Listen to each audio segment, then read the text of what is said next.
Alrighty. Okay. I'll start at 45 seconds after. Yes. Oh, I know we clicked it not the same time.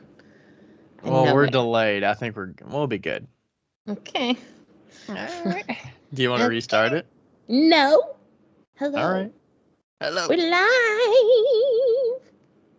Live. And for the second show in a row, Becca is using Rebecca's microphone because my microphone died. And we thought it was a cable. It was not. I think something happened to it. I think it like fell over or something accidentally or something. It's something had to. Maybe I can take it apart before I buy a new one.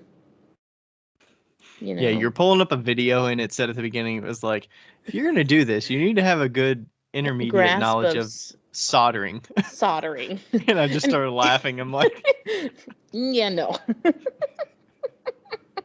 I could probably do it. Like, I could probably solder it. I've done it before, but I don't have any of the stuff to do it. Can you solder with one of those, like, wood burning things? Like, you would do, like, designs with wood burning? Yeah. Yeah. You just have to have the right material to solder But I think it's, like, a different temperature, too. I'm not sure. I don't know. It's been so long. Like, college. Okay. That seems like a poor man's soldering to me. The white trash solder. Yeah.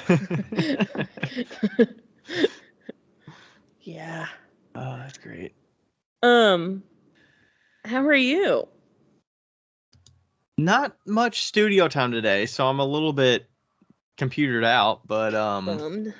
Yeah, so many meetings this week. You would think, like, coming back to work after the new year, people are like, all right, we're going to ease back into it. But it's just been so many meetings, and I'm like, all right. And I'm somebody that's like, I like to get alone time so I can actually do some work. Yeah. And if you're just jumping from meeting to meeting, and then when you do get alone time, you're like, all right, it's 3:00, I better eat some lunch, or else somebody's going to ping me and I'm not going to. And then I get no time to, like, do anything that is, like, actually heads down working on something. Yeah. And the day just goes by and I'm like, did I get anything done this week? I have a question. When you go to work, like, okay, so you're a software developer? Website developer, yep. Website developer. So when you do work, do you have like project dates that you need to get stuff done by? Yeah, I would say that we work, the kind of methodology is called Agile, which is where you're kind of like working as a team on like 2-week sprint. It's called sprints. So you're working at 2 weeks at a time, and you kind of commit to a body of work, which is a set of tickets that you think your team can accomplish in those 2 weeks. Okay. So you're kind of divvying up tasks with the people on the team, and you have to get things from like start to complete within those 2 weeks, ideally. And a lot of things that don't get done, they carry over to the next sprint, and you try to get those done in the next 2 weeks. Okay, but it's not like life or death if you don't finish it. Like this week, you had a bunch of meetings. No, but I also do like work for 2 other teams that have their own sprint cycles of like what they expect to get done. So I'm kind of like doing work for more than one team. Why are you in the superhuman track? Like, what the fuck? Are you a team leader? I'm kind of, so the one group that I work with is more of like a supervisorial kind of work, like a team lead kind of thing, like a team, like a developer lead. You're the captain? I'm like, I would say like lead developer is kind of what the role would be considered. Okay. I'm technically like a senior web developer. You're the top banana. Me and another guy kind of like share responsibility. So we're like the top of the front end development team. Okay. And there's like 3 different developers that are under us that do, honestly, they do a lot of the work, a lot of the tickets that are done in those 2 weeks. They're doing a lot of that work, but we're kind of like managing what's coming up next and making sure that we have all the details we need to carry out those tickets and like get them to a completed state. Or if they run into roadblocks, like we help give them like some guidance of like, hey, maybe you should look at this implementation that we've done in the past. Or like, if they get stuck somewhere and they need to figure something out, like we can come in and help. But a lot of the meetings are like figuring out what's coming next, or like some other thing that needs to launch in like 2 weeks and we have to have a 1 hour meeting about it now, or, different things that we have meetings about. So yeah, once you get to a point where you aren't just like working on tickets, what I would consider like web developer role, you're like senior development or like team lead, you're doing a lot of meetings and like, strategizing with other like heads of teams. It's really exciting to hear about your like work life, because you're kind of like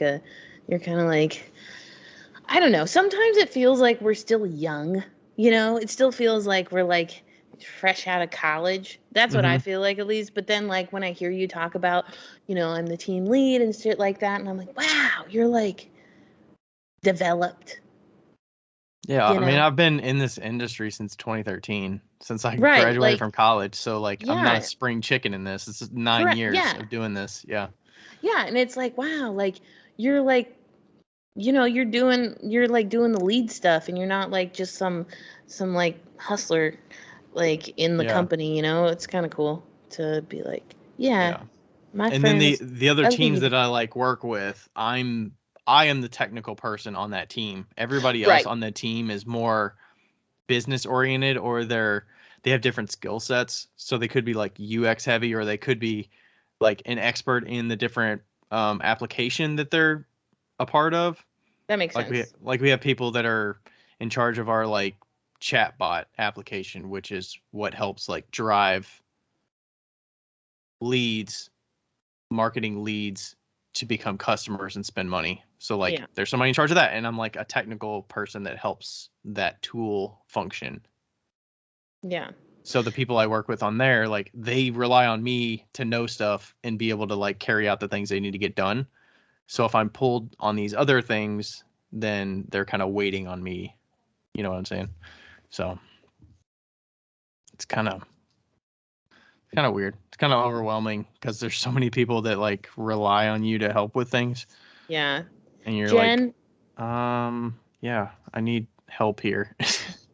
Jen works at AT&T or DirecTV or whatever they are now, and she's like that. She's she's as far as I know, or at least when we talk like about that stuff, she's like the person that's in the team that's like the software developer for them. Yeah. Yeah. I have to tell you, what's funny is that, okay, when we did Christmas together, so I am seeing somebody, for everybody out there in the world. Not that it's that important, but when you were telling him what company you were looking at, that you Mm-hmm. worked at, he was on his phone Googling everything while you were talking, because you kept saying like big words and shit. Like I had no fucking idea what you were talking about. You're like Yeah. DDS or something like that, and he was like over on his phone like Googling. Like I think he asked like, what can you show me like a website that you've worked on? Because usually yeah, you say, what do you do? I'm a web developer.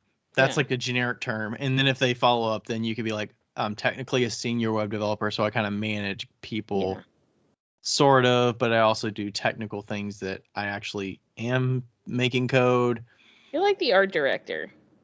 And, you have to get in and like do work Yeah, at times, but you also have a lot of bullshit meetings that you have to do to keep yeah, things on the tracks and keep them moving. yeah. Sweet, fun Yeah. stuff. It's Wow. all right. Wow, that was really exciting.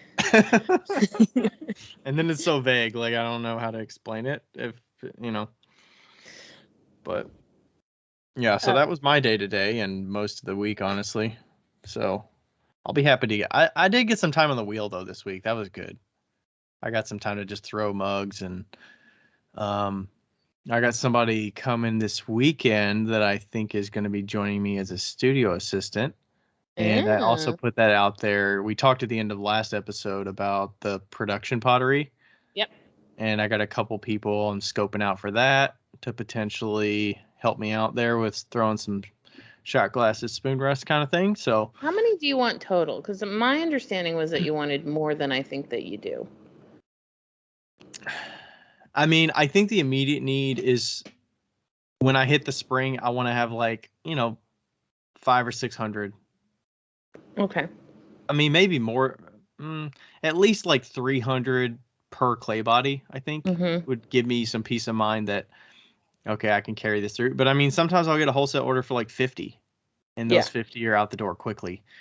I need to look at my numbers of what I threw last year, like how many shot glasses I threw last year, and that'll give me a sense of, how many do I need to expect to make this year, and probably scale it up from what last year was by like Yeah. maybe a few hundred. Yeah. Okay. And Because if you do not find anybody, I can come down there and throw 500 for you in a weekend. you're gonna throw 500 in a weekend? Easy. Off the hump. You kidding me? Okay. Yeah, when I posted that, Rebecca wrote me and was like, "Have you thought about just asking Becca to help?" And then she mentioned another person you work with, and Yeah, Merritt. I did reach out to Merritt, so she's She gonna said get back to me. she goes, I'm thinking about it. Okay. I honestly didn't want to overwhelm her, um, because yeah, I don't know. Yeah. I always try to make it flexible for them. Like I don't know what Yeah. they're expecting, and I get that this time that is worked on this thing for me is gonna take away from time that she could work on her own stuff. So Yeah, I totally. understand that, and I want to make sure it's flexible for their needs. And then You I were got a couple actually other pings, and I was like, you know, do you? And then I had to go down the list of like kind of filtering criteria of like, you know, do you can throw you off the throw? hump, or have you seen what I make? Like, do you think you could do that? And then they might say something about like, oh, I'll throw them individually maybe, or I can try throwing off the hump. I haven't thrown off the hump, or those kind of things. And then I'll be like, Yeah. okay, do you have a lot of bats? Can we maybe go the spoon rest route? Like, stuff like that. Yeah. Yeah. We were actually talking, me, Merritt, and Sarah at work today. We're actually kind of like talking about that, but then we kind of like moved into another thing, and it was um, like, the difference. Like me, I'm a production potter. You can give me whatever you want to give me, and I'm gonna be fine with throwing it. Doesn't matter. Um, some people, Sarah's a production potter, essentially. Merritt's an artist. Like she is a potter, and she does production to make money. But To pay the she bills and yeah, but she really wants to do art. Like fine ceramics. And so we were kind of talking about like the difference in your approach when you like are more business oriented or more like craft or like fine art oriented or Mhm. more like production oriented, and like how you know uh to me, if somebody threw me 500 shot glasses, I'd be like, yeah, no problem, I can do that, like, because production pottery is my business, and to somebody like Mary, it might be, and I'm not saying this is how she thinks or anything, but it might be something like, well, I kind of want to do my own stuff in my own time, Mhm. and I could make 3 mugs for the price of those, you know. Yeah, she can have to sell and take them from start to finish 3 mugs for what she's gonna Right. make Yeah, and from. yeah, and so like, is that something you like, you have to like weigh your options of what you want to do, and Mhm. how you want to make your money and how you want to spend your time. And it was kind of like interesting how we all kind of differ Mhm. in the way that we would, Yeah, yeah, it and was cool. yeah, and It I was think the need I think is before the spring hits. So I was trying to yeah, be pretty flexible of like I want this to not kill your schedule. Like I don't need them in like 2 weeks. You know, if you Totally. want to spend 2 hours a week doing this, Yeah. like if you can fit 2 hours a week making these and make yourself some money and Yeah. get some, Yeah, and she money like I said, after, she you know, hasn't decided. that She's kind of thing could work for somebody. Or maybe they're like, you know what, I just need like I'm not really feeling like making stuff right now, so like I kind of want something to distract me and I know that I'm getting money from it, so yeah. that could be perfect for somebody in the winter. Right, exactly. Yeah, and she hasn't decided, but it'll be interesting like if she does. She's fantastic. She's such a good production potter. Like she's such a good potter just generally. So, Mm-hmm. um yeah. Yeah. Cool. Yeah, cool. Yeah. What's new with you though? Did we talk anything about how your Today was week's my going there last day of today? work before the The the trip. month-long trip. How exciting. It is. How Month-long exciting. trip. So when's your next day back to work? My next day back to work, let me look at my calendar, is February 14th. Wow. Yeah. So is that because when Rebecca wrote me, she made it sound like there could be some tasks to go around. Like, are you all in a slower cycle now anyways? Yeah. Yeah. Yeah, we're in a pretty small cycle or a slow cycle. So, but yeah, I am headed to, let's see.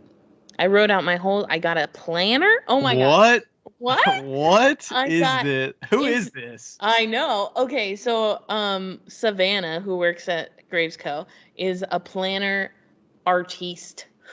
She has this planner that she's had for like 3 years or some shit like that, and it is fucking beautiful. It should be in a fucking museum. It's gorgeous. Like I was just flipping through it. I'm like, this is phenomenal. She does like drawings in it and stuff like that, and I was like, I really want to try to do this, but I need to make it work for me. So I got a notebook that does have like little tiny um headings on the top that like you can circle the month and then the date if you want, but it's a grid lined, Hmm. planner, and it's like 8 by 4 or 8 by 6, I think.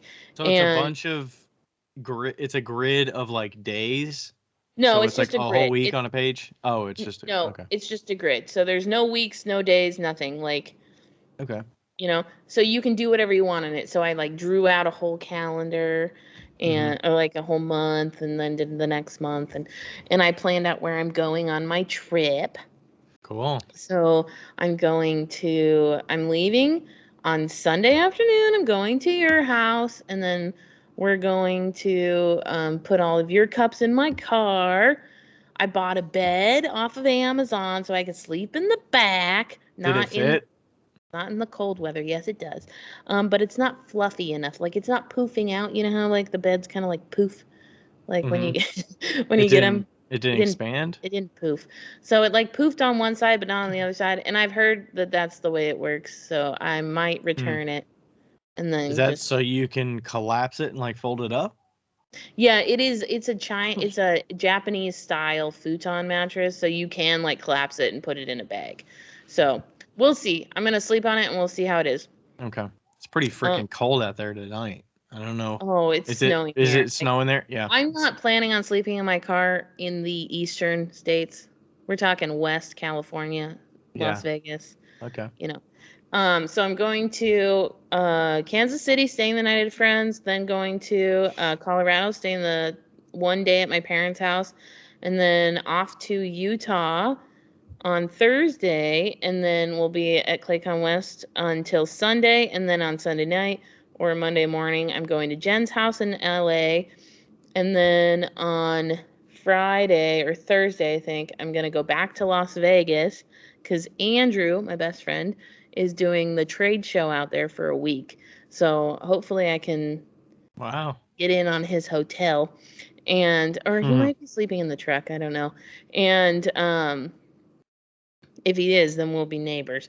And then I'm gonna go up the coast, Oregon or Redwoods, Oregon, and then Washington coast, and then into Washington, and visit Val and all the people in Monroe. And then I want to go to Leavenworth, but they just got 26 to 30 inches of snow today. So I don't know if that's going to I don't know if that's going to happen. Like, this is their time that they get the most snow. So and that snow probably doesn't have time to melt much, does it? No, it just gets removed or like pushed or packed, pushed or packed. So yeah, I'm going to go there, and then I might go back to Colorado for a day on my way to Kansas. And then when I get to Kansas, I will be working for Isaac until the 11th. And then I come back on the 12th. Wow. So what a trip. Yeah, I'm excited. And you got it all planned out. Like, I've got the places planned out and the approximate dates, because that kind of needed to happen. But I'm excited because I've always wanted to be able to just take a month. Like, financially, it's never been able to make sense. And I'm actually making more money on this trip than I would working at Gravesco, just by working for hitting the pavement at Isaac's and then click on West. Isaac's, yeah. Isaac, click on West. You'll sell a bunch of pots there. You get paid there. Yeah. Do we get paid there? Well, I don't know. How did you get paid last year? I'm guessing you probably got a check after, right? I can't remember. Hopefully I don't run out of money before I get to Isaac's. That is the one thing that I was like, meh. Like, I might have to pull from savings just to get through the month and then put it right back. But would you ever take cash and be like, I have this much cash. I'm gonna see as long as I can go with this much cash, and just see instead of doing your cart, like you said, you run out of money, but yeah. I did that when I did my road trip. I stopped. That's the reason I ended up in Connecticut. I literally ran out of money. Oh, really? Yeah. I was like, oh shit, I need to get a job. Wait, that's when you actually ended up living in Connecticut? Like, you stopped and then you started working somewhere in Connecticut? Wow. Yeah, I stopped. Oh God. Yeah. So I stopped in Putnam, Connecticut, was like, fuck, I can't go any farther. And then I How do you find a job that quickly? And I'm about to tell you. So I don't even know how this whole train of events happened, but I went to this yarn shop and I met this lady, and then that lady introduced me to this art guy, and then that art guy, somebody went to this church. And so then I ended up going to this church, and then at this church I met this lady named Jennifer, and this lady named Jennifer at the church was like, do you need a job? And I was like, yes. And she's like, I actually need somebody. I'm looking for somebody to hire. And now, meanwhile, I was doing temp jobs because I found a temp agency, and I started doing temp jobs just to get some money. And I was living in my car in the public parking lot across the street from a pottery shop called Sawmill Pottery, which is great. And yeah, and she was like, do you need a job? And I was like, yes. So I remember meeting her. This was also a week after Sandy hit, Hurricane Sandy, that I was living in my car. The lady that introduced me to the art guy actually let me crash at her house during the hurricane. That was nice of her.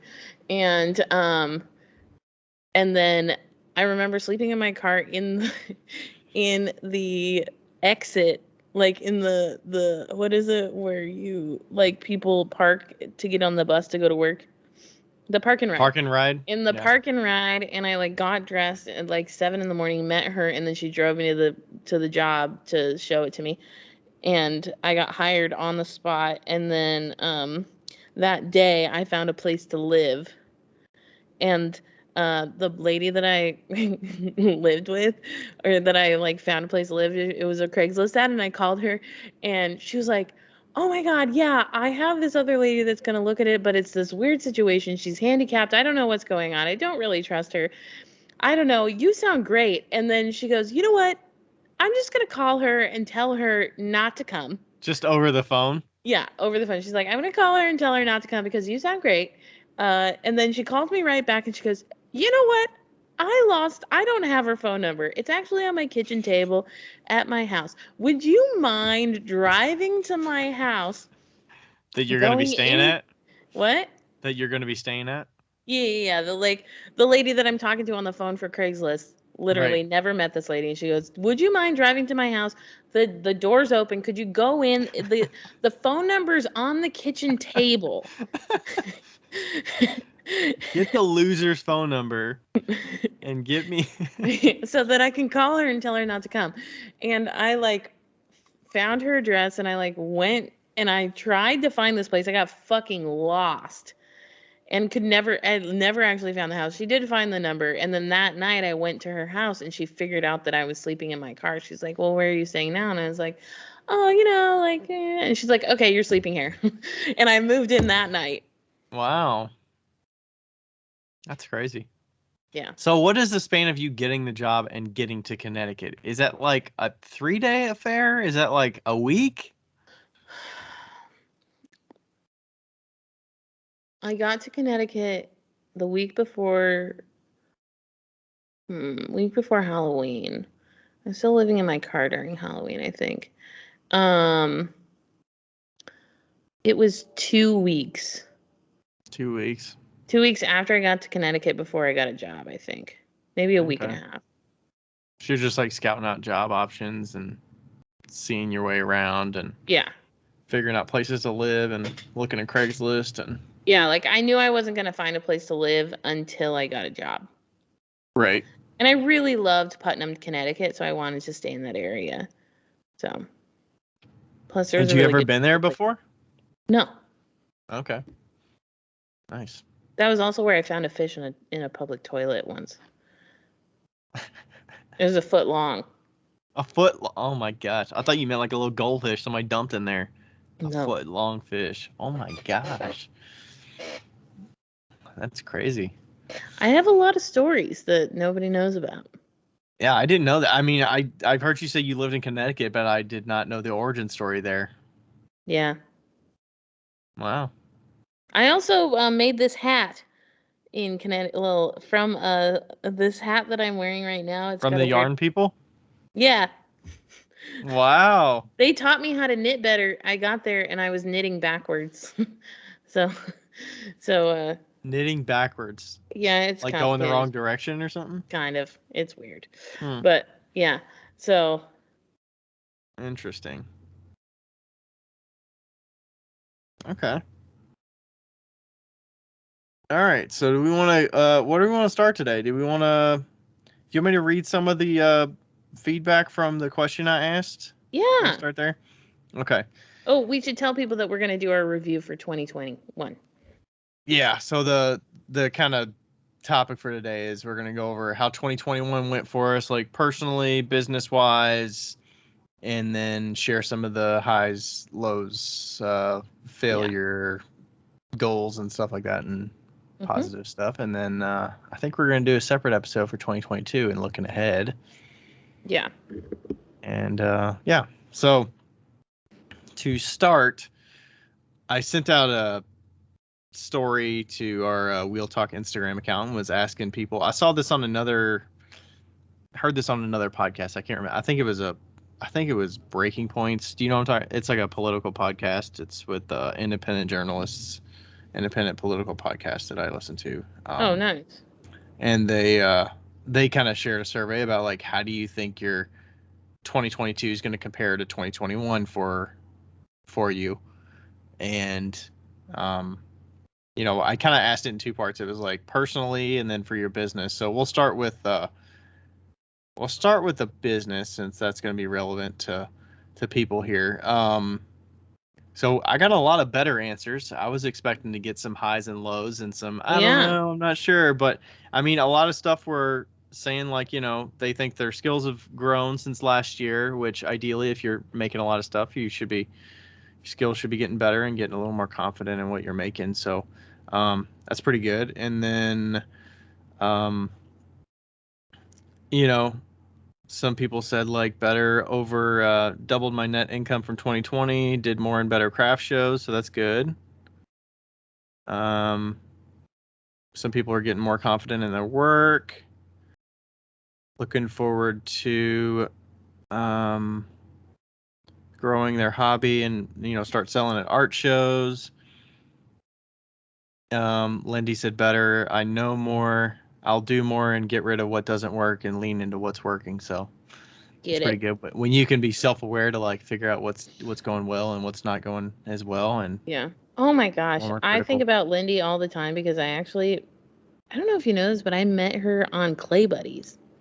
Really? I didn't know Yeah. that. I saw her vase that she made because she used to only do hand building, and I saw a vase and I messaged her and I was like, hey, I want to buy that. And we ended up trading, I think, instead. Nice. Or I bought it, I don't know. But it's sitting it's above my kitchen. I will look at it every day. Awesome. I think we need to Anyway, get another listener on the podcast to chat with. One of the yeah, MVPs that'd out be here. fun. Yes, yes, yes, yes, yes. um, yeah, some people have a little more time to invest, so they're looking forward to that. Somebody said they got their first restaurant gig, projecting double income and making 50% more pots for next year as well. So, all right, that was that question. And then the other one for personal, I think I was expecting to get a kind of an assortment here, but I think generally people were saying about the same or better. They were expecting next year to be. And, so the one other thing about the business that some people mentioned were like I think one or two people mentioned that they were worried about the like supply chain of some of the ceramics materials. Were you aware of some of that stuff going on this year? Yeah. Like there was a big hit to people that were expecting like Amico glazes. I know they had a big, lull. I think Isaac had mentioned that to me before. They have Like they had their such a underglazes are completely out right now. yeah, and then I think Potter's Choice were having some slowdowns too, and Yeah. like when you. I mean, it's hard to just say, "Hey, you need to just learn how to make glazes." Like that's not so easy for people, and when you're forced into having to do that, it's really a tough challenge. But I I have commercial and my own glazes, so luckily I was okay and I wasn't running low on things. Luckily I have not had to like get a lot of kiln equipment. I don't know how Yeah. that worked, but I'm sure there was some impacts there with whether people were getting new kilns or trying to get Took things ours like 9 months. yeah, like elements and stuff like that. I probably need to get ahead of it and order some more elements actually, Yeah. just to be sure I'm not waiting when it comes to that time. Yeah, But I'm thankful that mine's new, so I don't need to like worry about the elements for at least a while. It's only got 36 firings on it, but oof. yeah, luckily I always take advantage of the Kentucky Mudworks sales too. So the glazes, always get, I always have at least 20 pounds of the commercial glazes that I Yeah. buy. So the Mudworks Satin Black and Inferno Red, I always have at least 20 pounds of those. And then they do sales like 10 times a year. So Yeah, they're good I'm with always sales. on top of those sales. Like whenever they have them and I'm ready and I have the money to spend on it, I'll probably buy at least 10 pounds or 20 pounds if I have mixed up a glaze recently of that color. So I try to stock up when I can. Not to say like, as long as you have the space to store that kind of stuff, but Yeah. planning I think that's ahead's good for also that kind of thing. that to talking about the, just the supply and demand of pottery supplies right now. It's a good not reminder, but it's a good time to maybe this is a good time to challenge yourself too. Like if you've never made glazes before, maybe this is a time to like go get some raw materials, you know, and Give it a try out a go and try it. glaze. Yeah. Yeah. And like try out like a foolproof one. If you want, message me. I have all my old glaze recipes. I can send you one, if you want.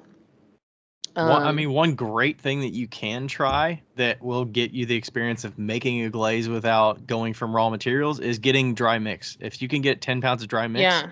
you at least get the process down of how you need to take that dry mix and get it to a liquid state.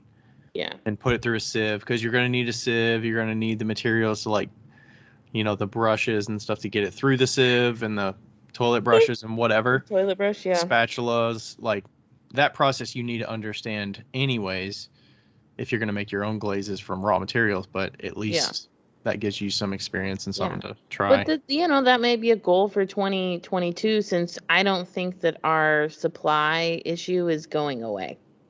The COVID supply issue is not going away. It's Do you think we got more people making pottery from the pandemic? Yeah, I do, but it's not even the supply issue is not because of the customers, it's because of the manufacturers. Well, yeah, I'm saying, do you think there has been more demand for it besides a little bit, but I don't think enough manufacturing? but I don't think enough to offset the manufacturers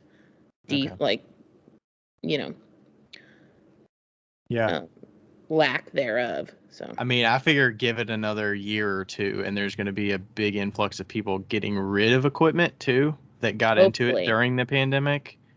Yeah. And there might be some used equipment out there that you can jump on if it's available near you. So. Yeah. Yep. Yeah, but overall, a lot of good personal positives here. I didn't see any, negatives here necessarily. A lot of people are looking forward to, having some clearer goals and better work-life balance, stuff like that. So yeah, a lot of positives here from you all. Yeah. And then the only other feedback was about any other thoughts, and yeah, some of it's like just go with the flow, try not to have too many expectations, hoping to pay off all my debt. That's good. Somebody said their success of their business is closely tied in my mind to my personal success. Yeah. Did you feel that as you were like, I feel like if you're doing it full time, for sure, like it's so intertwined that it is, but I don't think it should be, honestly. I think that now that I'm out of it, I think that I wish that I would have had more personal goals that weren't at all related to business. Like mostly like mental goals, like taking breaks and like just doing good stuff for your health and good for your soul a little bit to. Yeah. I wish that I would have like made that a priority back then. But shoulda, woulda, coulda. Yeah. And then we'll finish this off. One person said, "Get your ass up. I've got pots to throw." To me, from me. Yeah, that's good. And then a couple people said they felt like there was more support for small businesses in the last year. So yeah, I agree. Valuing handmade and stuff. So that's definitely a positive for sure. So all right, thanks for that feedback, everybody. And then what are we going to now? Let's talk. Oh yeah, we didn't even do like an outline or anything. Shall we get to sale? Like, shall we just zoom right into sales? Dude, go right to sales. Yeah, sales. The fun part. Sure. So do you want me to go to my kind of groupings of things and start somewhere? Sure. Would you like to hear how much I sold in 2021? Sure. What, do you want to guess? And what you're saying sold is just your personal stuff? On Square. Yeah. On Square. Is that the only way you sell? Not on your website? Or your website is part of Square? Websites go through Square. Squeebly. Okay. Yeah. 10,000. Oh no, not even fucking close. I don't know. 6,000. 4,000. $4,974.10 is how much I collected. My net total is $4,814.99. Baby.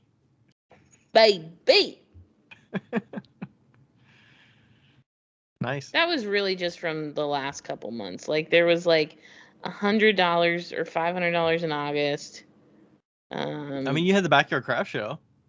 That was probably August, right? That was August. Like 544 was that. And then And oh yeah, and the night before was your mom, I think.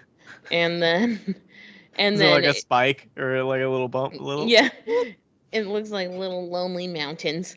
And then in November, that really shitty show, and then the 1120 for one of the updates, and then like 800 something for the next one. So, oh no, 800 for, I don't know. I don't fucking know. But yeah. Did you end up selling most of your shitty cup, shitty? Oh, that's the shitty bowls and cups. The stuff? 800, Yeah. 800 is shitty cups. No, I still have so much. So fucking Really? much. I'm going to have to do when I get back. I wanted to do it before I left, but when I get back, I'm going to have to do a mystery sale just to get rid of all that shit. Are you going to take a handful to Claycon West? Oh, yeah. I've got a kiln going right now with shitty cups and fancy cups, and I have the shitty cups that are nice. Do you have a sign ready? Do you have a little sign ready with shitty cup, fancy cup? I was thinking about doing it on, in pure Becca fashion, on a label from the label printer. That small? It's gonna be like 4x6 label with the. Yeah, I don't have enough time to make like a legit sign. You need to just get one of those like postcards or something, or one of the. Get like a piece of cardboard and do it on that. Do it, yeah. Do it on that. Tim would love that. Get a piece of cardboard. Get a Sharpie. And we'll do it the night before. Yeah. Bring your stickers or Wheel Talk stickers if you have some. I think I have some Wheel Talk stickers. Okay. Man, we should have ordered some more. We did that last time. I remember I was sitting in. If you have some of your stickers, you could throw some of those to be sold if you want. Yeah. Probably still have a lot of those. Nobody's gonna have stickers like that. Oh my God, Ryan, you're a fucking genius. If anybody I could sell to was there, I could do it there. Exactly. Yes. And they don't have to pay to ship it. Just, Fuck and it could be like 4 for something or 5 for something, or get the whole batch for whatever, Oh my God, you're a fucking genius. I love you. As long as you could find them. Hopefully they're findable. Are they findable? Yeah. They're like all in a drawer. Yeah. Sweet. Okay. Thank you. I need to put that on my to-do list. So. I put that on my. Yeah. I have a list for the trip. And you can give them to people as you stop too. Give some to Isaac or. Yeah. Love it. I love you. I love you too. I was just thinking that I need to go onto my website and just take all of the items off. Just there's vacation nothing on mode. Vacation mode for website. Be back soon. Yeah. So I'm hiding that while we talk. Okay. What else? What am I mentioning for sales for the year? Am I doing everything or am I breaking it down? Let's talk about what your goal was for sales and what your full sales were. Okay, so this is kind of broken out between show sales, gallery sales, and show sales, gallery sales, and online. And then I had an overall revenue for the whole year. And I just realized I split out wholesale and consignment together. So, okay. 10.5. Okay. Need to update that. Okay. So, we will start with show sales since that was actually the biggest chunk of my sales. So I was hoping to increase my show sales to $30,000. Last year I sold about $22,000, and I sold a little over $38,000 this year at shows. Fuck yes, that's great. Wow. And yeah, I mean, you were at a couple of those shows, like the Berea $6,000 weekend. Yeah, that was a lot. And I had some good shows. I can't remember the total number of shows that's over. I think that's probably about 25 shows. Yeah. And that could be just a farmer's market, or that could be a 3-day weekend show, and that's their equivalent. Like those are each considered one show. So I think it'd be interesting if you made a goal, like, obviously you don't have to make this goal, but it would be interesting to like shoot for a goal of doing less shows with the same sales or less shows with more sales, you know, so you didn't have to like kill yourself. Yeah, I'm looking at 22 and I'm thinking what shows I want to do, but I'm also like I want to be able to do some other projects that are not completely driven by making for a show. But I do love shows, and it's like, hey, if I can go to a show and I can sell $800 or $900, like cool, but maybe it would be beneficial for me to like put those on the sideline, not go to a show that I can sell $700 at. Yeah. Or $900 at if I pay more than $100 at the booth for the booth or something. Yeah. You know, maybe it's time that I do one of those of that type of show a year or something, or a couple. Because I tend to do those monthly markets where I'll go to Westside Market and sell in June,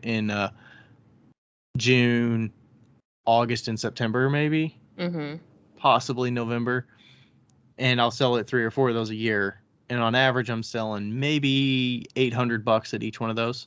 Right. And the winter one is more like 1,500 or something like that. Yeah. So, you know, maybe I just go to one of those a year or 2 of those a year instead of every month. And that might help my throughput. And then the next category was increased gallery sales. I kind of consider gallery as consignment and wholesale together. Yeah, that makes sense. I put increasing that to I can't mute this and I have to cough. Hold on. Okay.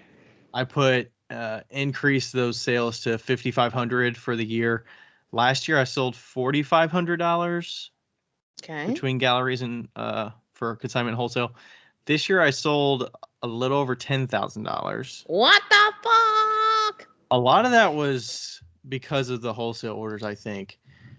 It looks like if we break that down, 7,200 is consignment and 7,250 and then 3,250 is wholesale. Wholesale was a lot bigger this year. Yay, that's great. And that was just a lot of those were shot glass orders.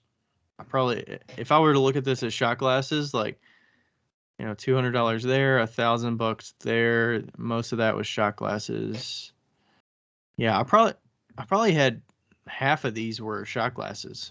Nice. And I was getting some reorders, like at least 3 of these wholesale places were reorders, so it's pretty good. I was pretty impressed with that.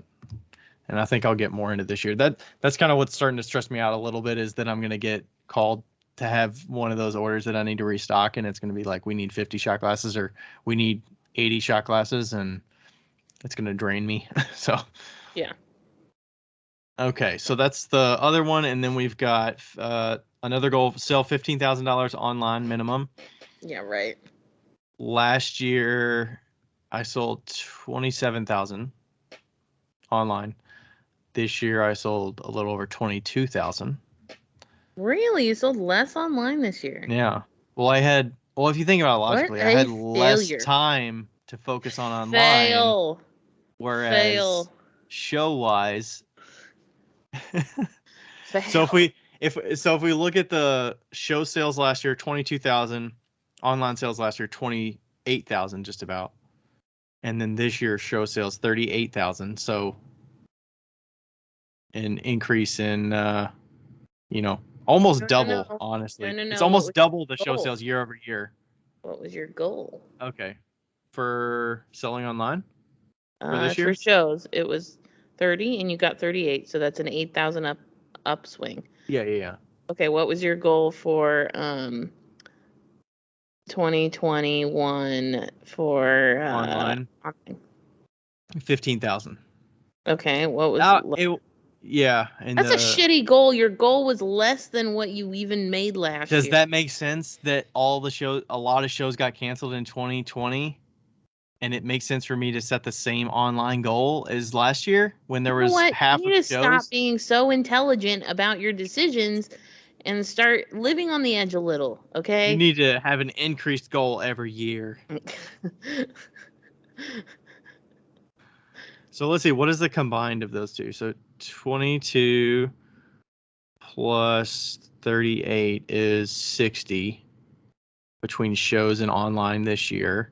And then if we were to do last year, shows 22 plus 28, 50. So 60 combined this year between shows and online. Last year, 50 between shows and online. Yeah. So still growth overall, but more on the shows this time, which makes sense because I didn't have as much time to focus on putting stuff online and doing all that kind of thing. Right. And you moved. Yes, the move was a big chunk. So the last part was make a revenue of 80K for the year. Do you want to guess what I hit? With your, how many sections did you have? 3? Online, consignment, wholesale, shows. And then I didn't include teaching in there. So there's no teaching in there, and there's no commissions in there, and there's no direct like one-to-one in that group either. I think you made 78,000. That's pretty close. 76.9. Yes. So wow. I did not make the 80, but like you said, I moved. You moved, and that was unplanned. Yeah. So if you were to think about the last couple months of the year, last 3 months of the year, we moved in October, September, October. So basically, I had to stop production, and I didn't have a couple shows. Like I didn't have my home show this year. Mm-hmm. I didn't do some Christmas shows this year. Mm-hmm. So I don't think I had almost any shows in November for the most part, or maybe it was October. Yeah. I think I had one show in October, and that was it. So yeah, if I looked at my year over year for that part of those months of the year, like it definitely dropped. Like I'm looking green, like above what I did last year all the way through September. And then when I hit October, November, December, I sold about $7,000 less in those 3 months than I did last year. Okay. So what were your expenses for the year? Did you calculate those yet? Yes. So all expenses, balance sheet. It looks like it's about expenses, fees. A little over 18,000. I made a lot of profit. $58,900 in profit. Yeah. You made more money. You made more money in profit. Yeah, a little less. I forgot about the mileage there, but whatever. You made more money in profit than I have ever made in my entire fucking life. You're talking about just sales wise? I'm talking about anything wise. Like any job that I've ever had, I've never made $58,900. I don't know that all the taxes that I've paid are part of that number, but regardless, that's amazing, Ryan, and I'm really proud of you. Thank you. You're an upstanding citizen in the business world.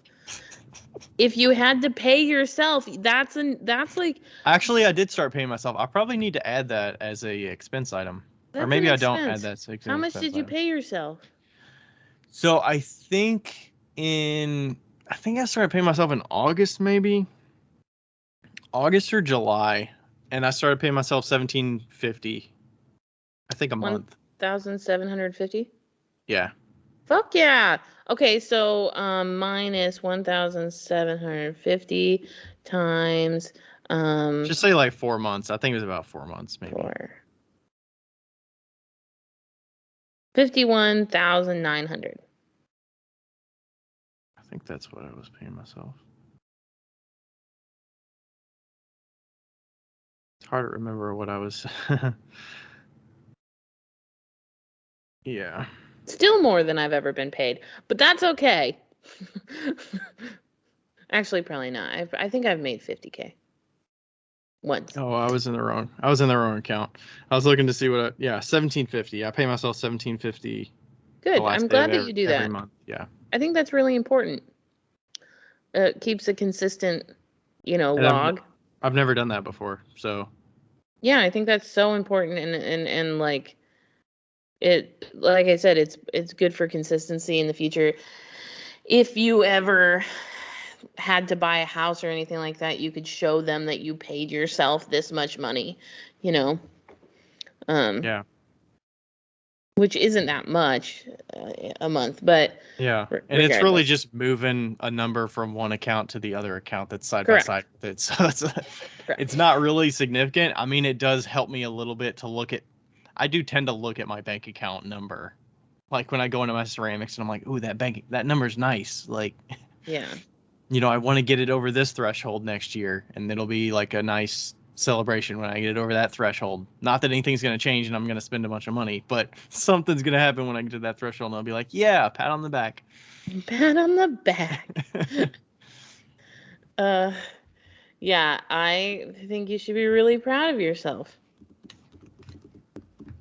Thank you. And I tended to not look at the goals at all. I honestly didn't even open these goals until the end of the year. So, Yeah. and do you want me to say? Oh, if you want to, you can. I asked him how much is in the pottery bank account. You don't have to. I don't care. Well, I mean, it's all my money, right? So it's all my ceramics money that has been in the business. Because you've been saving for a long time in that I've account. been saving since 2016, basically. In that account. Yeah. Okay, there's $86,000 in that account. Hell fucking yeah. When I was seeing the threshold, I was saying like the $100,000 threshold. Dude, I'm fucking proud of you. Your goals, your life goals.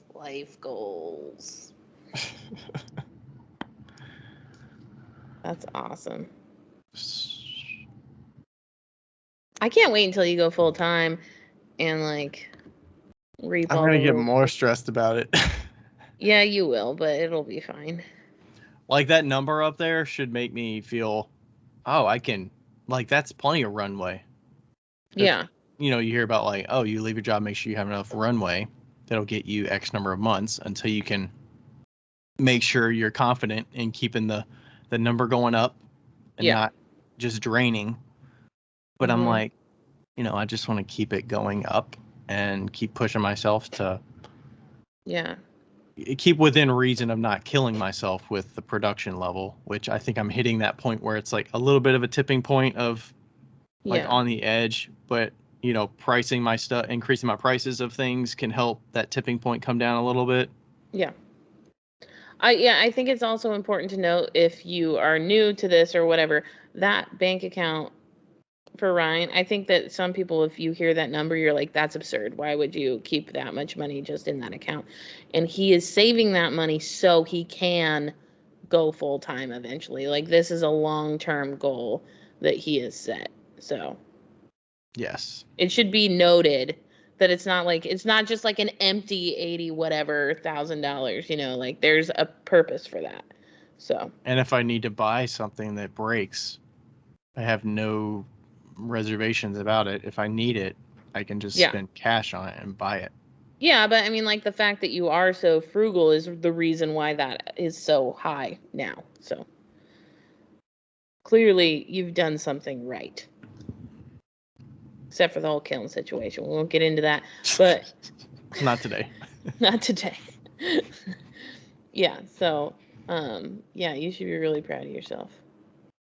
What else are we talking about? So we got the money shit out of the way. Got the money stuff. We actually had I put some goals on here for podcast stuff on here.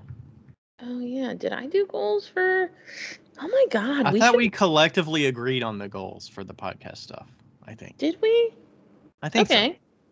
While you we do talked that, about them together. While you do that, I'm gonna try and find my goals for 2021 that I wrote down in a spreadsheet somewhere and see how astronomically I failed. So. But when did you plan at the very beginning of 2021? Yeah, before I knew it was even. Yeah, when you were moving and stuff. I mean. Oh wait, no. I mean, you were moving at that point. Why would you have set goals? I thought when we talked. I didn't. I thought when we talked, you were like, "I'm not going to set goals. I'm just going to kind of find my bearings and then." That's true. See Never what mind. you enjoy making. I was thinking of 2020. I think that was your goal, was to kind of like get your groove of like what you wanted to make personally. Yeah. And what you were going to enjoy spending your time doing outside of your production day to day. Yeah. It's because in my mind, I'm remembering me sitting at Marisa's table doing the 2020 goal episode with you. And I'm forgetting, I just completely skipped past the 2021. I have no idea where we did that. It was in like the move and I wasn't, obviously was not like coherent. So. Yeah. Okay. What were our podcast goals? Let's see if we hit them. So increase reach of Wheel Talk podcast. Release 125 episodes. Where are we at? 127. We released 126 within the year. Fuck. Because our last episode technically went live on January 21st or January 1st. We're badasses. I think we had a couple. That's where we threw in the short ones too. So I think we got an extra one on there than what we would have had. That was just as long as we keep consistent, release every single week, then we're going to hit 125. That's kind of how that 125 was decided on. We had interviewed 12 other makers. Oh, I don't think we did that. We interviewed 10. No! And we based that 12 on just trying to interview somebody once a month is kind of how we came up with that 12. Well, there was a snafu in the fact that we can use your house as a what's the word? Recording studio? No, your house is our it's not a complaint. No, it's our it's what do we say when we have oh shit. Location? No, the house is the reason why we didn't do something. It's the it's our excuse? Yes, our excuse. Move. Oh, you moved. Sorry. You couldn't interview 2 more people. Oh. You didn't have internet. But yeah, so 12 other makers. I think 10 felt good though. I mean, yeah. We kind of went on a little run there and we probably talked to people in a short like 3 or 4 week span and interviewed 3 people, and then we kind of went on a lull and didn't interview anybody for a while. So yeah, it might not hurt for us to get a little bit ahead and think about who we want to talk to and maybe plan it out a little bit and see if we can. Like at ClayCon West. Yeah. I mean, we'll definitely have some other people in the room when we're together there, and then we'll get some new voices on there for that. Yeah, well, and it will be great, honestly. Like, I told you this, I can't remember when, but the people that we're staying with at ClayCon West, I told you in the last episode, will be actually a really interesting couple to interview. So, if they're down for it, which I can't imagine they wouldn't be. Right. So, wait a second. Did you count me going to the Indianapolis Clay Conference as a guest? I think I did. Oh, damn it. Okay. The only one I'm not sure of, I'm not sure if I considered Rachel as a guest or not. Yeah, she's a guest. I said other makers, but I mean, technically, I guess, yeah. She's your wife. It's a guest, yeah. Either way, we didn't hit 12. Yeah. Regardless. Okay, what else? That's How right. many Instagram people? We're not there yet. Oh, okay. The next one was get paid by at least one sponsor. Yeah, that didn't happen. We did not get paid by a sponsor, but we did start a Patreon. We didn't have Patreon on here, actually. We are getting paid by somebody. I think we added Patreon this year. I think we're honestly getting paid more from Patreon than we would from somebody paying us for ads. Possibly, yeah. Because we get like $70. Depending on how it was structured, yeah. Yeah. Yeah, I'd like to see if maybe there's some things we could throw I in would and love off to make. for the Patreon a little bit. Yeah, I think that would be a great goal for this year, is to make Patreon a little bit more of a, hey, we want to do this because it's exclusive, you know? Yeah. I'd even be willing to say, like, I want to give away some pots or something, or, you know, have something that we come up with that's exclusive that shows that we're putting a little more effort than we have been in there. Yeah. I have been putting all the, not exactly when they go live, but I've been putting some old recordings on there. So if people are patrons and they don't know it, most of our old episodes from like episode 70 something are video with Becca and I. Like when we're talking, you can see I mean, it is webcam and you can see us, but we're talking through the episode and it's exactly what we talk about on the recording. But you also might get 5 minutes before we start and then 5 minutes after we start, or whenever we decide to stop recording. And yeah, sometimes we stop so we can say juicy shit. Yeah. Or we say juicy shit on the thing. I don't know. And then we're like, fuck. And then we turn it off really quick. And then we started releasing ones with some of the interviewees as well. So if you don't know what they look like and you want to see them, or see what they're showing or whatever, you can check that out. So, all right. Next one was start selling something more than stickers to help fund Wheel Talk Podcast. We did not do that. Yeah. The only other thing was we got donations from PotSwap, but I wouldn't say that's considered selling something. No, because that's not and that doesn't technically fund Wheel Talk Podcast. Yeah. But I mean, you could consider Patreon selling something, technically. Technically, yeah. That funds it. I mean, all yeah, right. Like yes. We don't pay for the website.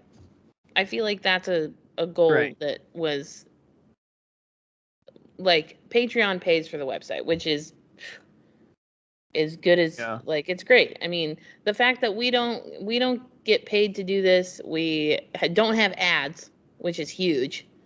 We're like the only fucking podcast without ads. And like the only pottery one. No, I've been listening to 99% Invisible, and every single, like, they're only 5-minute episodes, and at the beginning of every single one there's fucking ads, and I'm like, this is so annoying. That's how they fund it. That's how they have their professional salaries being paid. I know. It's annoying. Anyway. Unless you pay an exclusive membership and then you get no ads, ad-free. Anyway. All right, the next ones are more the numbers.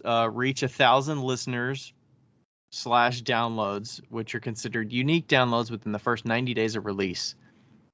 We hit 1,051. No fucking shit. Yeah, January 2020. Nice.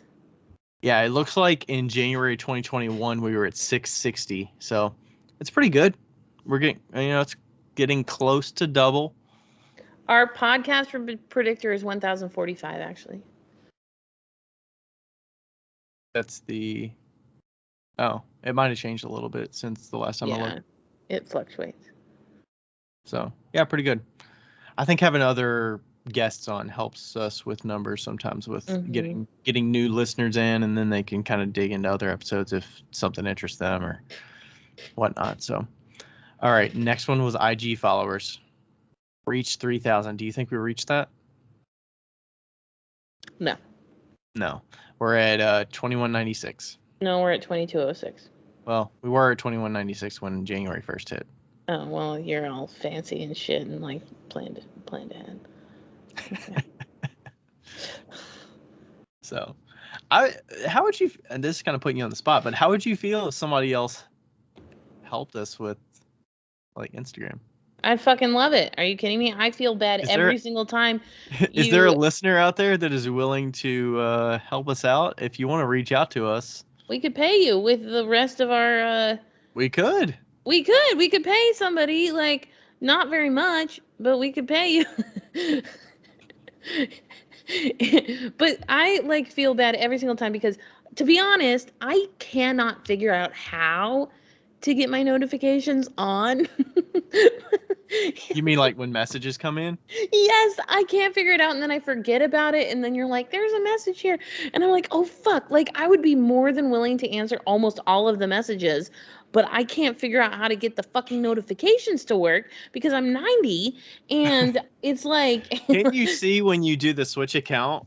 If you do the Switch account, you can see that it says like 2 messages or whatever. Right, but I never switch the account. That's the difference. Like, but I Oh, see all of the notifications for Wheel Talk, or not Wheel Talk, for Pot Swap, and I don't know why I see all the Pot Swap ones, but not all um the other ones. the Wheel Talk ones. You need to turn. Maybe it's notification. Yeah, maybe you need to check the I settings just and what see I what's actually need to on. do is give you my fucking phone when we're at Claycon West so you can figure it out because Or when you come here beforehand or whatever. yeah, because I can't figure it out. I'm sure we've got a listener out there that would be willing to help us if somebody's so inclined. Yeah, that would actually make our feed look fucking good, and you could just find potters and just repost like stories and shit, and like repost.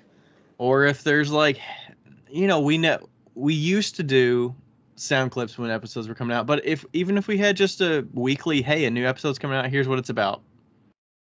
Yeah.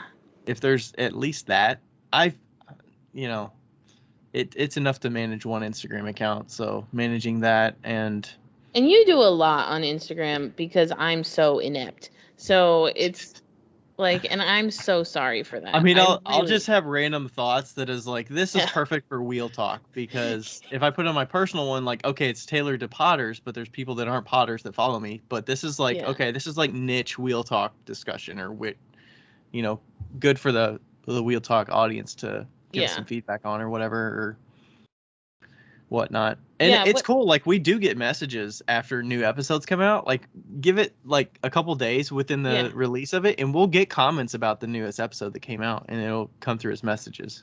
Yeah, So I think that would be great. Yeah, like building up the Instagram. So I really do love the way that Paul does his Instagram where he just like highlights other potters. And I think that that's like a lot of why he's successful. Other than the fact that he gets every single fucking potter on the planet on his show. But mhm. like he's going to run out of potters pretty soon. I wonder how he's doing right now, where Instagram is really propping up the people that are sharing reels, because if you don't post a reel, you're basically getting a fraction of the likes that you would have in the past with a photo. I'm not. You also have heavy engagement with your posts on a regular basis, and you don't Yeah, post frequently, so I you got probably I do got okay. 492 likes on my post that says I won't be doing a top 9 post this year because I have absolutely zero idea how to do that. What's the last picture post before that? What did you get likewise on those? Before it, Yeah, the one before it. oh, that was a painting. You can't count that. It's not pottery. What's the last pottery photo that you have that? 286 likes. Yeah. But that's pretty standard. I'm around 200 to 300. That one was special. Hmm. That was probably shared a lot too and Yeah, reposted. it was. Yeah. Yep. So I would love some help with that though. Yeah, it'd be cool. Yeah, it's hard to like planning goals out for me it's a little tougher because there's so many things that I work on, and it's like, where do I spend my time? And I would love to spend more time doing X when I have to spend other times doing Y and Z, because they keep me going, or I have shows coming up, or I'm dedicated to teach a workshop or something. Right. I commit to things, or I'm the treasurer of Clay Alliance, so it's like I have to do certain things that I've committed to, and until I stop doing those things or find a way to delegate things that I do for those other commitments, then it's going to take time away from things that I would like to do more of. Yeah. Gosh, I can't wait until we do our 2022 goals. I like that we're doing this in 2 episodes because now I'm really excited. It's not so overwhelming to do it all at once. Yeah, kind of nice. Well, yeah, I think it's good to break it up for sure. Can we talk about personal stuff? Like, I feel like even though I didn't have goals, I feel like I've had a very successful year mentally. Yeah, let's do that. Okay, so I don't have depression anymore. Big win. I am on depression medication, but not for depression, for fibromyalgia. But that also has been uh, reined in, not fixed, but reined in. When you say depression anymore, what is that like? Is that just a state where you're like, I don't feel the same way as a situation where I would be more depressed a year ago? Is it like knowing what your mindset is when you're in a certain situation and you're like, I don't feel that way anymore, or I'm not in those situations, so it doesn't cause? No, depression is like a disease. So it's like you have it all the time. There's no situations. So it's like, I think the situations can um, Make it more aware or make it more evident? make it more evident, but it usually just lingers in the background, you know? Mm-hmm. So, yeah. You just think the overall not having the shop is I general, think or are there positive things that have happened? no, I think that, but I think that the medication has helped quite a bit. Oh, It okay. was kind of like a win-win situation. So, um, so that has helped pretty massively, because I still had pretty bad depression when I was here, and then I finally went and went to the doctor. But yeah, and I moved within my apartment complex to a 2-bedroom apartment, which has been great because I have a little art room in there that I can work in. And Yeah, I don't know if it's quite a bedroom, but it's a spare room. it's a spare room. It's supposed to be a bedroom. It will be my guest bedroom. If That's you not had for guests. anything bigger than a twin bed, it would not be walk aroundable. No, I think a full maybe. Be tight. Maybe. Be But tight. yeah, like I'm gonna have to sleep in that room, and then my guests will sleep on my bed. But yeah, so that's been good, and I bought a lot of art this year, which has been really fun. And work is good, and I'm overall very happy. That's awesome. Yeah. Did You you went do on what? Did you do some? You did a trip with us. Did you Yes. go on other trips and go visit some other people this year? I went to Washington once.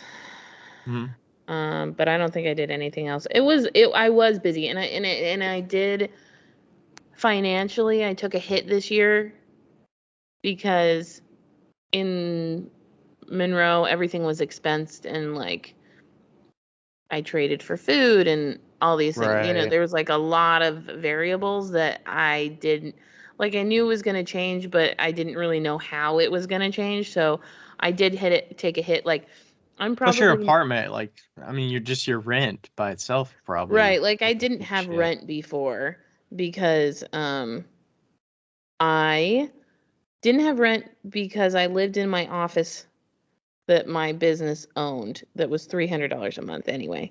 So you know, it was yeah, it was um I'm looking at my W4. It doesn't look like it. Oh, like schmear. Um the W4 is not what I need.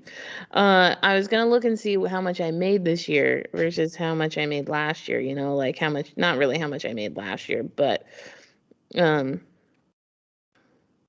it looks like my take home pay this year was probably a little bit over 27,000, so like maybe Mm-hmm. 35,000, which is medium to low. It's mid to lower income. Would you say that you were overall happier making that amount of money? Let's say you made that same amount of money last year at what you were doing. Was it a happier way that you're making that money this year than last year? I'm sure Yeah, it for took a lot sure. less It was, stress it's a to lot get. less work. A lot less work this year. Yeah. You got more bang for your buck there. Yeah, for sure. For sure. A lot more bang for my buck, and I overall like way less stress, way less like body angst, like way less. Yeah, I mean even making like literally not very much money, um I'm totally fine with it. Do you, You know. the way I look at that, it's kind of like you can see where your skill set is to a point where you're valued to a point, and you get to not work easier, but like it's more consistent, and your time is valued and your skill set is valued more, that you Yeah. get paid appropriately for it, or Yeah. more appropriately for it Yeah, than I if mean you like were in. that's the thing. It's like I made $35,000, right? But I only worked 6 hours, 4 to 6 hours a day, 4 days a week. Like, I mean, most of this year I worked 5 days a week, but I like being where I am, and I just kind of fucked around the whole time. And like, I mean, not really, but I chose how much money I made. It Mhm. wasn't like I could have made more if I wanted to. And at the beginning, it was hard. I was still trying to figure out my health and everything like that. And so I wasn't making as much. I think that next year I'll probably make around 50 if I can do it right. Mhm. I'm throwing bigger stuff or maybe not 50, but like 40 at least. And so, which is plenty. Yeah. I mean, my rent's only $1,000, which is a lot, but it doesn't matter. Like, you know. I would love to get to a point where, well, and my goal is to make $3,000 on the side, um, in the pot business, and I think that that's actually I still think that that's doable. Yeah. So $3,000 a month on the side. yeah, Yeah. yeah, and that would bump it up to almost $70,000. So Yeah. that'd be a lot of money. $3,000 is a lot to sell per month on the side. You would think, It yes, seems it like is. it. It is. No, it is. But like, if I sell 15 fancy 'Cause, cups, that's half of it. And then if I go to a yeah. show, if I go Because to it some seems like shows, two. That's like two good shows for me. Like $1,500 at a show is pretty decent, yeah, and having two of those every month. yeah.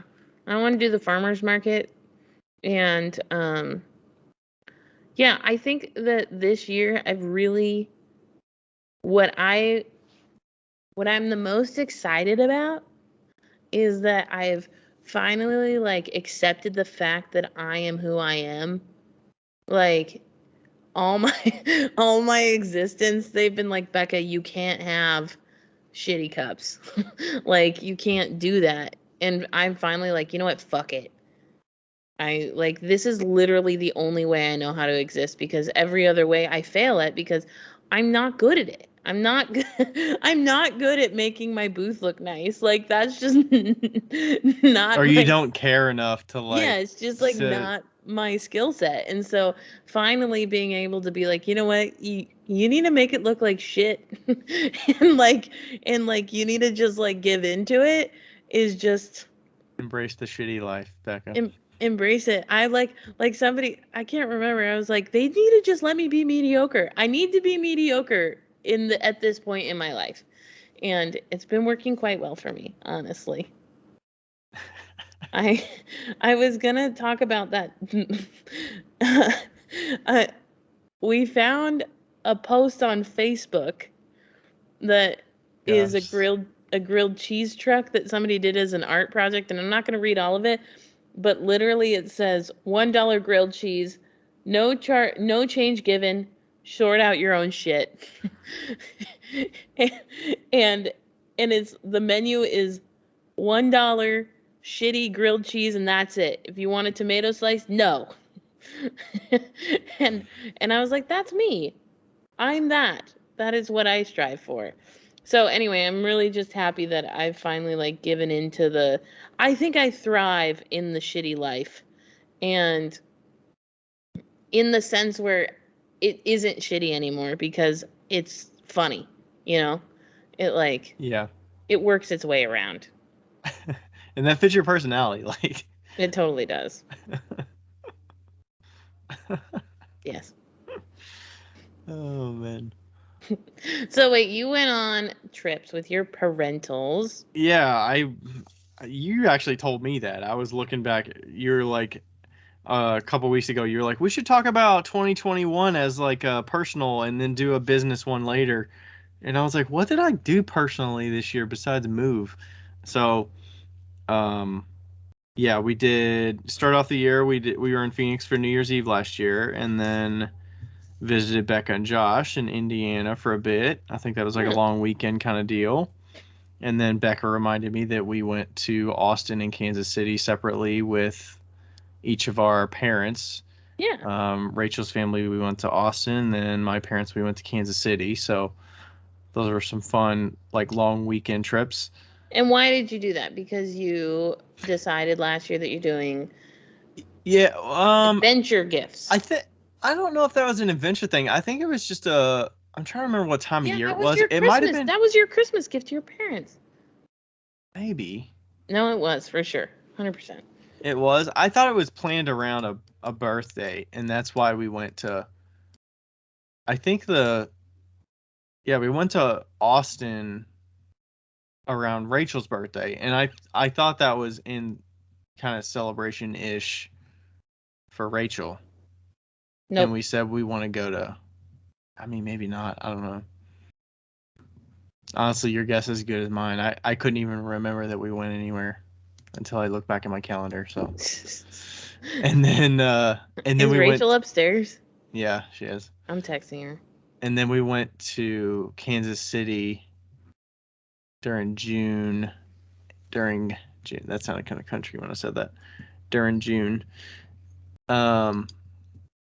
I can't remember what that was for, but we did go on like a baseball trip, which is cool. We went to the stadium in Kansas City. We hadn't been there before, so I think we did kind of plan that just to do a family trip somewhere that had baseball. Yeah, because your dad loves baseball. Well, our whole family likes baseball. Yeah, so. Everybody does. Yeah. And I did go on site to Raleigh for a week for work. That was fun I don't remember when that was, September? That was pretty fun. That was the first time I'd actually seen coworkers since September of 2019. I hadn't seen anybody I worked with for 2 years. Crazy. And the last time I saw them was at that same kind of conference that they had in person 2 years prior. So that's crazy. That was pretty great, actually. I bet. I mean, I try to preach that a lot with like people that I work with just through the pandemic. I was like, I hope that people realize that when you all have to work remotely, like you get a feeling for what people that work remotely on 100% of the basis like feel like when you don't get to see each other. And I'm like, I want to be able to go visit the office once a quarter or twice a year, like at least twice a year. And it's like we always had to struggle for budget to get approval to go to the office, and it was like getting harder and harder to get budget approval to have us come visit each other. And it's like, oh my gosh, But now a lot of people are, they're near an office and they're like, I'm not going to the office because I got this work life thing figured out working remotely for 2 years, Yeah. So they're like, why do I want to go to an office? I got to pick my kids up from school, and I get to, eat lunch at home, and I get to, go for a walk or walk the dog or whatever. They kind of figured that out, and it's like they kind of found their own remote working situation. Way. But Rachel has confirmed that you were correct. It was for her birthday. Okay. So,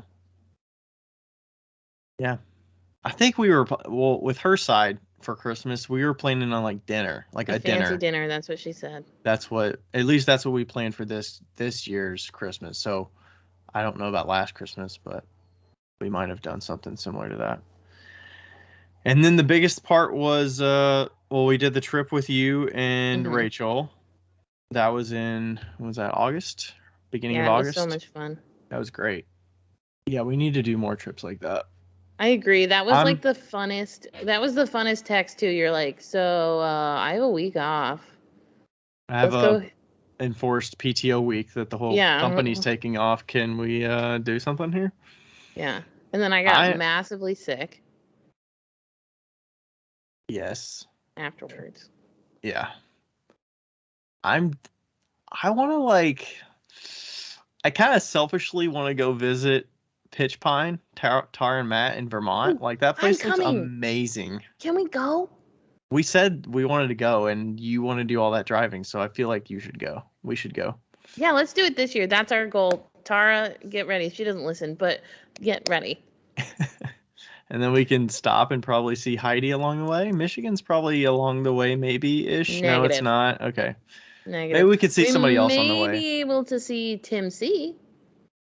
Okay. I don't know Tim that much, but I know a little bit.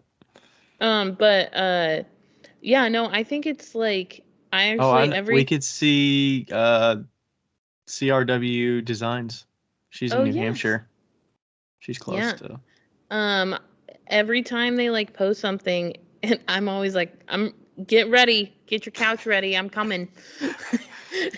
And she's like, we're ready. Is there for one, I want to meet them, but also I want to meet their cats. If there's any other cat that I want to meet, it's Hanu and Mook.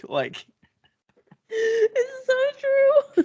And then they're gonna be like, "Who the hell are you?" And they're gonna be scared off, and they're not gonna show attention. So yeah, it's gonna be what it is. But Ryan's heart's gonna be broken on the first day, but it'll be fine. And Katie actually has a cute cat too, Uni. Oh my god, very cute. Very cute. So yeah, that was a big trip, and then we moved homes. So that was probably the biggest and most sudden thing that happened this year. Yes. We weren't planning on it. I think we were getting ahead of it because we were getting at capacity with the house, and long term we were looking for me being able to do this pottery thing and give that a go. So we were like, housing situation was kind of crazy last year, last year, whatever. And but we found it and got it at the price we wanted, and we sold our house and got a nice fat check from that, and working toward making improvements here already. So how soon are you gonna pay this house off? I don't know. We're not on the same trajectory. I don't know that we're on the Dave Ramsey pay your house off as quickly as possible plan, but I think we still did a 30-year. We were thinking about doing a 15-year, but we just did 30-year. We can still pay it as a 15-year though. Just if you pay it as a 15-year, it double those house payments every month. Yeah, and it decreases your interest significantly. But you know what some people say is that you should just put all that money that you would have doubled your house payment into the stock market. And make more than what you would have paid in interest. And yeah, even if you put it into an 8%. Mm-hmm. Yeah. So. Index fund. Yeah. We still have money invested, so it's not like we yeah. So we're playing it pretty easy on the house payment so far. Nice. But yeah, live your life. Live your best fucking life. Yeah, that was probably the biggest stuff from this year. Takeaways was all the trips and stuff. And yeah. Get it. I don't know. I feel like my stress level, just looking back at the year, was on average probably higher. Yeah. Than the previous year, probably because of the work needs. Like one of my coworkers, the other lead with me, he was on paternity leave for 4 months. Oh wow. And I had to do a lot of more work. I guess work. It was more stressful on a average day than previously. That's where it's nice to just be an individual contributor and you get tasks assigned to you and you're like, all right, I'll figure this out and I'll do it and on to the next task. But when you have other shit you got to do, it's more stressful. So hopefully this year is less of that, but I don't know. It'll probably be comparable, but I think hopefully we can make some decisions to make it a little less stressful. Yeah. But God damn it. I'm listening, but I just remembered that I didn't pick something up at Costco that I needed to get. Did you go to Costco today? I went there yesterday. What'd you forget? Mixed nuts? No. No, I forgot bubbly water. Bubbly water. I forgot the brand though, what it's called, the fancy kind. Spindrift. Yeah, that one. You know Rachel gets that. You're welcome. She said you were to blame for every new water decision new drink decision that she gets. I am. I introduced her to the ice flavors that are like delicious, but they hurt my head. And then she was on that for a bit. And then I made her start drinking the Spindrift when we were on our trip. You're welcome. Those ones are expensive too. Spindrift? Yeah, they're kind of pricey, honestly. But she was looking at one of those soda streams and she was like, I mean, it's not, I mean, you gotta like get the new canisters and stuff, right? Pretty frequently when you get the streams. So the canisters cost $30. They are more cost effective. I will give you that. I'm sure they are. They're way more cost effective, but the canisters cost $30. And then if you take them to Target, you can exchange them for $15. So if you like found an old, like I had an old canister from like 2002 and or whatever, like 2012 something. I don't know, something ridiculous. And it's just like a CO2 container. Yeah, that Sarah got at a garage sale, and so I took it into Target, and they actually took it back and exchanged it for $15. So, she got like a whole soda stream and 2 canisters for $10. So it worked out. But yeah, and the problem with soda stream is that it doesn't taste the same. Like they know what they're doing when they make those stupid fucking bubbly waters in a can. Like those natural flavors that come from who even knows what. They're delicious. Just delicious. They're just delicious. Yeah, I have to convince her that flavored water is not water. When you say, how much water did you drink today? You can't include the flavored water. That is not water. You can actually. Certain ones. You can. I'll be like, how much if it doesn't have water? If it doesn't have sodium in it, you can include it. No bubbly. Have you had today? No bubbly. Or just Crystal Light. I don't know. That's like calling tea water. Like, how much water did you have? I mean, tea is water. I know, but it's got sweetener in it and it's got tea in it. I mean, if it's straight, sure. Maybe you can call that water. Yeah.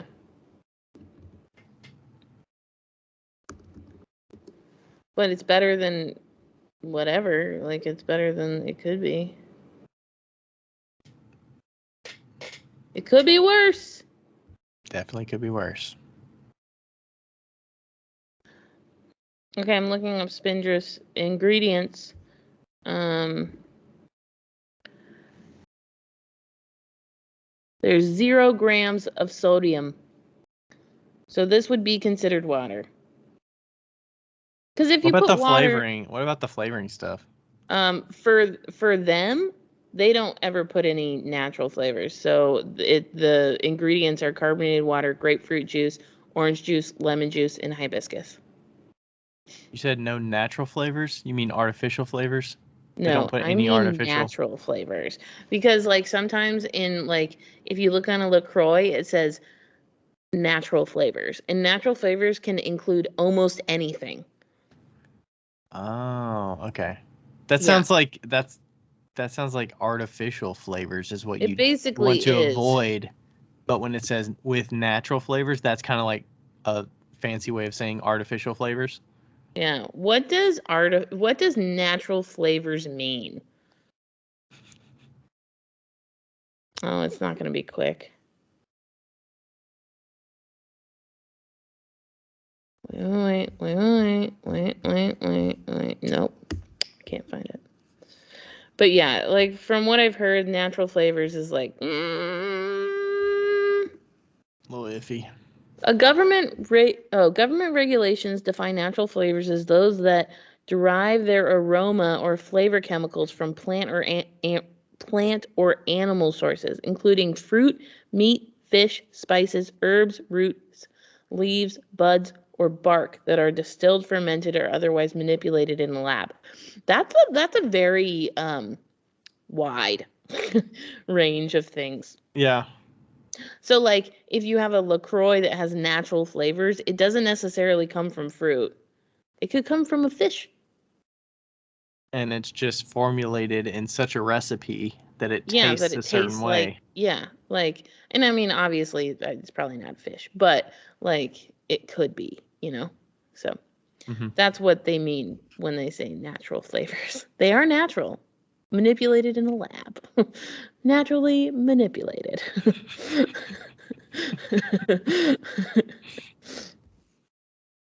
Yes.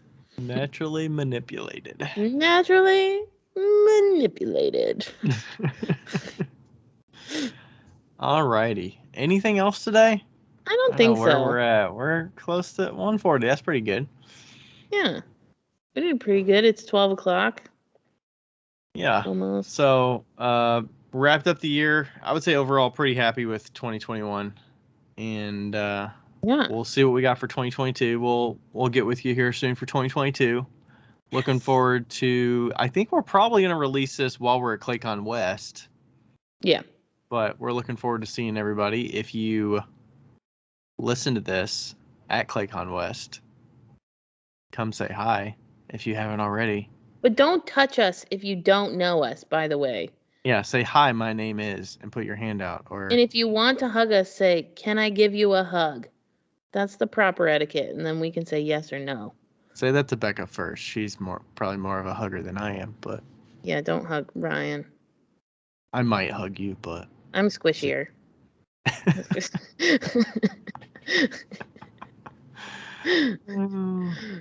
Oh God. Okay. Anyway. All right. Thanks everybody for listening. Yeah. Thanks. Hope you had a good year. Yeah. Happy New Year. Woo. 3 weeks late. Bye. All right. Bye. Okay. Ow. So remember my mouse and shit? So I got it working. Oh yeah. That day after I disconnected Bluetooth and then reconnected it and then reconnected the mouse. So that's what got it back working. But I don't know why it was doing all that nonsense. Yeah, that was like...